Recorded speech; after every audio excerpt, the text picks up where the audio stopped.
Bom, vamos lá, a dúvida é sobre nomenclatura de cetonas. Eu vou dar uma passada rápida sobre alguns termos de química orgânica que a gente vai precisar para conseguir dar essa nomenclatura. Bom, o termo química orgânica, ele veio do fato de que os antigos cientistas achavam que eles estavam estudando os compostos que provinham apenas dos organismos vivos, dos seres vivos. Então, é, eles assim nomearam química orgânica. Óbvio que essa teoria logo cai por terra. Quando eles conseguem sintetizar a partir de coisas inorgânicas, que eles chamavam de não vivas, moléculas orgânicas, que eles achavam que deveriam vir só de organismos vivos. Então essa teoria cai por terra, tá? E eles dão uma nova definição e muito mais cabível, que é a que a gente tem hoje, que é a química dos compostos de carbono. É, É importante frisar que existem compostos de carbono inorgânicos, carbonato, dióxido de carbono, monóxido de carbono, carbono grafite, carbono diamante, tá? Principalmente esses. A grande gama realmente é orgânica, mas existem alguns inorgânicos. O importante é que todas as moléculas orgânicas, todos os compostos orgânicos têm carbono na sua composição. E o carbono ele tem uma característica muito peculiar.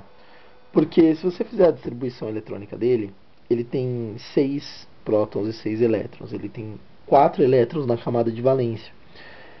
E todos os átomos seguem aquela tendência natural da regra do octeto, de querer se estabilizar, de querer preencher a última camada. Então, o que acontece? De duas uma, ou o carbono perde 4 elétrons, ou ele ganha 4 elétrons para ter 8 ou não ter nenhum e ficar com a camada de 2, certo?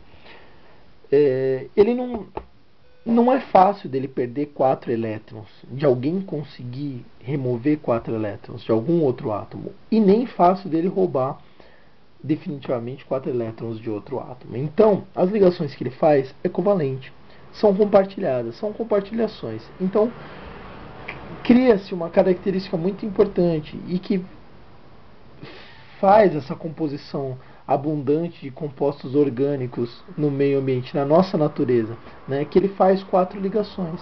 O carbono ele faz até 4 ligações, certo? Covalentes. Enfim, isso torna uma margem muito grande, porque eles se ligam em série, se ligam de diversas maneiras. Isso torna um universo muito grande, o universo da química orgânica.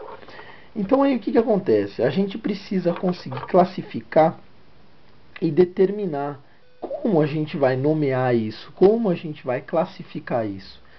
A nomenclatura é dada basicamente pela quantidade de carbono. Né? A gente vai se basear na quantidade de carbono que tem aquela molécula.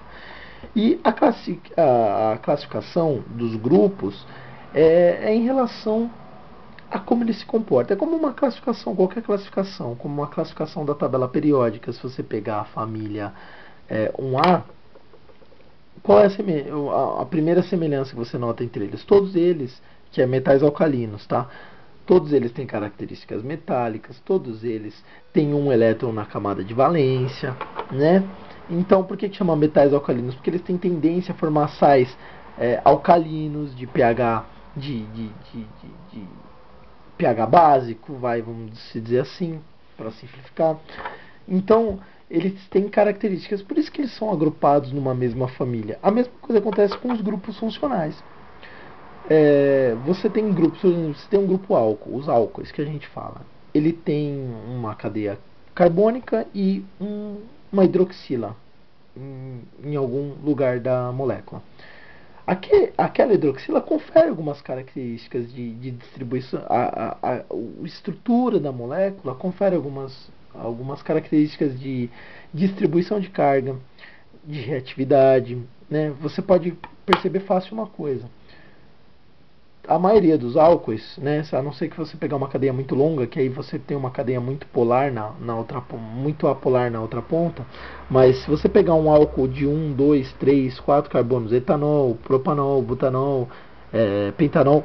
Se você pegar esses álcoois, eles são todos solúveis em água. Eles têm uma característica semelhante de polaridade, né? E polaridade é isso que a gente chama de distribuição de carga. Então, assim, a gente define grupos funcionais para poder classificar aquilo que a gente está trabalhando, tá?